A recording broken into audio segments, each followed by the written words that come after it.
Bueno, arranquemos con este análisis. Hoy nos vamos a meter de lleno con un artefacto histórico que es francamente alucinante. Estamos hablando de un texto antiguo que pone de cabeza todas esas narrativas tradicionales que la mayoría conocemos. Me refiero al Apocalipsis gnóstico de Pedro, un manuscrito increíble que fue descubierto en la famosa biblioteca de Nag Hammadi, allá en Egipto. Y la verdad, descubrimientos como este son verdaderas cápsulas del tiempo. Así que prepárense para sumergirnos en un mundo lleno de visiones místicas, peleas entre facciones primitivas y, sobre todo, secretos teológicos que estuvieron literalmente enterrados bajo la arena del desierto durante siglos. Vamos a ir directo a la fuente para entender una visión del mundo que en su momento fue duramente reprimida. A ver, entremos en materia con esto porque esta es, sin duda, una de las imágenes más chocantes y misteriosas de todo el documento. De hecho, nos sirve perfecto para entender qué tan diferente es este texto de lo que estamos acostumbrados. Escuchen esto. Aquel al que viste sobre el árbol alegre y sonriente, este es Jesús el viviente. Pensemos en esa frase un segundo. O sea, olviden la imagen tradicional, súper solemne, de sufrimiento y agonía en la cruz. Este manuscrito nos pinta una escena radicalmente distinta, una que sacudió los cimientos del cristianismo de esa época. Porque, ¿cómo va a estar riéndose la figura en la cruz? Bueno, para descifrar este enorme enigma, tenemos que ir paso a paso y desgranar qué es exactamente lo que nos está diciendo el texto. Y para no perdernos, este es nuestro mapa de ruta.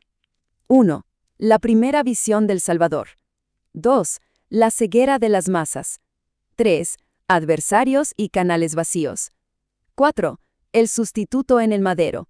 Y 5. El espíritu intelectual radiante. Sencillo y al punto.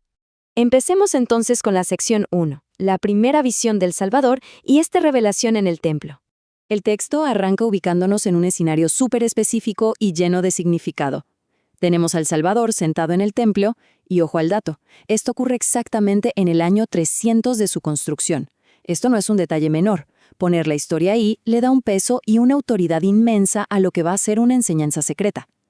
Pero antes de meternos en la historia como tal, tenemos que entender un par de palabras clave de este universo, empezando por una fundamental, pleroma. En el mundo gnóstico, el pleroma no es este mundo físico y material en el que estamos, que para ellos es defectuoso. No, el pleroma es el reino verdadero, un lugar de plenitud espiritual total. Es la fuente original, pura, de donde viene la verdadera iluminación y el alma inmortal. Básicamente, el texto nos insiste en que las verdades reales vienen de arriba, de este pleroma. Esto nos lleva directo a la sección 2, la ceguera de las masas y la ilusión del mundo material. Imagínense la escena. Están ahí, tranquilos, en el templo, y de repente, el caos total. El texto describe cómo unos sacerdotes y una turba enfurecida se les vienen encima armados con piedras y claramente van a matarlos. El nivel de pánico es absoluto. Pero, y aquí viene lo interesante, en medio de todo este terror, el Salvador le hace hacer a Pedro un ejercicio súper inusual. Primero, le dice que se tape los ojos con su propia ropa y le diga qué ve. Pedro, obviamente, responde que no ve absolutamente nada. Luego le dice que lo intente de nuevo, y ahí el miedo desaparece, porque Pedro ve una luz increíble, más brillante que el sol, bajando hacia ellos.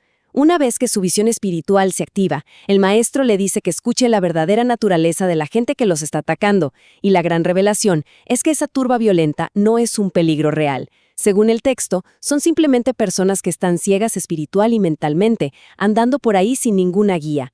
Entonces, el punto clave aquí, la columna vertebral de todo el argumento, es este dualismo estricto. El texto parte la existencia en dos bandos que no se mezclan. Por un lado, tenemos el alma mortal. Esta es la que está amarrada a los deseos físicos, la que ama las cosas materiales y que, según esta cosmovisión, está condenada a la muerte y a ser esclava de un ciclo de destrucción. Y por el otro lado, en la esquina opuesta, está el alma inmortal.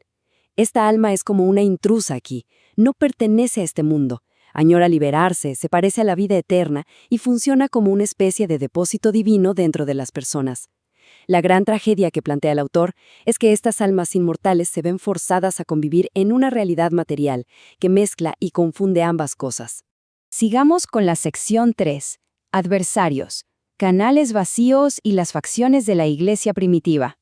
Lo fascinante de leer esto hoy es que es como ver por el ojo de la cerradura las intensas batallas ideológicas de los primeros cristianos. El texto no se guarda nada, ataca directamente a grupos rivales con nombre y apellido, mostrándonos que el cristianismo primitivo era un ambiente súper competitivo. Si miramos lo que dice la fuente de manera totalmente neutral, vemos que primero se van contra otros grupos gnósticos, a los que consideran desviados, diciendo que siguen al padre de su error. Después critican a los que se creen grandes intérpretes de sueños. También mencionan a unos seguidores de una ley muy estricta, atados a un tal Hermas. Y por último apuntan a las fraternidades de imitación, que básicamente, según el texto, oprimen a sus propios hermanos espirituales. Es un mapa increíble de las guerras sectarias de esa época. Y bueno, de todas estas críticas, quizá la más punzante es esta advertencia. Cito textualmente.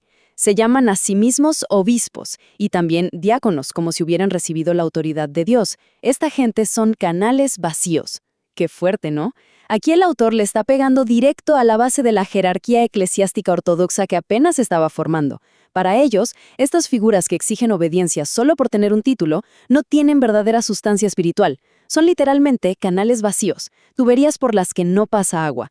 Es una muestra perfecta de la tensión histórica entre tener autoridad por un cargo institucional versus tener autoridad basada en el conocimiento espiritual interior. Pasamos a la sección 4, el sustituto en el madero y una reinterpretación radical de la crucifixión. Todo este contexto místico que vimos es la preparación para darle un giro de 180 grados a la historia central del cristianismo. Es una afirmación súper controversial que invierte por completo lo que siempre nos han contado. Fíjense en esta comparación. Según la visión de Pedro, en la crucifixión no hay una sola figura. Hay dos realidades pasando al mismo tiempo. Por un lado, está el sustituto carnal. El texto nos dice que esto es solo el cuerpo físico, una especie de caparazón que es clavado en la madera, y es el único que siente dolor y humillación. Pero, y aquí viene lo revolucionario, en un nivel completamente distinto está el Jesús viviente. Este es el ser espiritual inalterable, no sufre en absoluto. Al contrario, nos cuentan que está de pie, alegre y, asómbrense, riéndose de la ceguera de los que juran que están asesinando a la divinidad. Para que Pedro capte bien esta enorme diferencia, el Salvador le da una orden súper clara y directa. Míralo a él y a mí. Con esa simple frase, el manuscrito sella su idea principal. Los que atacan, como están ciegos por su visión materialista, solo están castigando una ilusión. Básicamente, están destruyendo un avatar. El sufrimiento es real, sí, pero solo para ese cuerpo físico desechable. Según la enseñanza de este texto, lo divino, la luz pura, es totalmente inalcanzable. Ninguna forma de violencia humana puede tocarla. Y así llegamos a la sección 5, el espíritu intelectual radiante y la revelación final.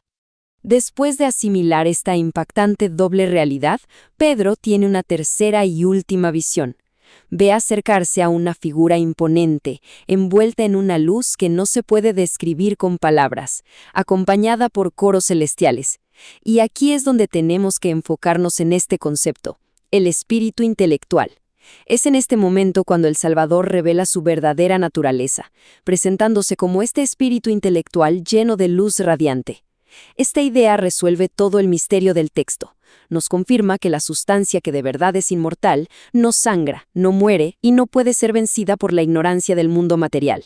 De hecho, lo único que lograron los agresores al ejecutar el cuerpo físico fue liberarlo en corpóreo. Permitieron que este espíritu intelectual brillara en todo su esplendor.